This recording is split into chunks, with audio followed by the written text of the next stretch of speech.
Midlife, career change.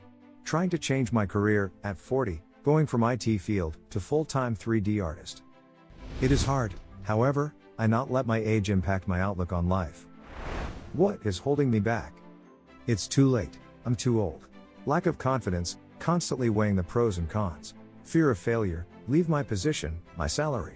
Money worries, the job I'd like pays less than my current role. Timing concerns, how will I find the time to retrain? New networking, I do not have any network on role which I want to apply for. Pandemic, some employers want employees to start back in the office. Feeling the same? Follow me to be updated on my failure or success story for 3D art occupation. What you will see in this channel.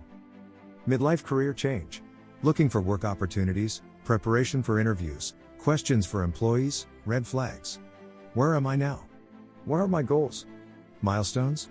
Bumps on the road from which you can learn what to do or what not. Routine, practice and exercises. Tutorials for 3D environment, props, characters.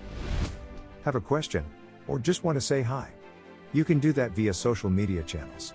Look for Scorpion 3D.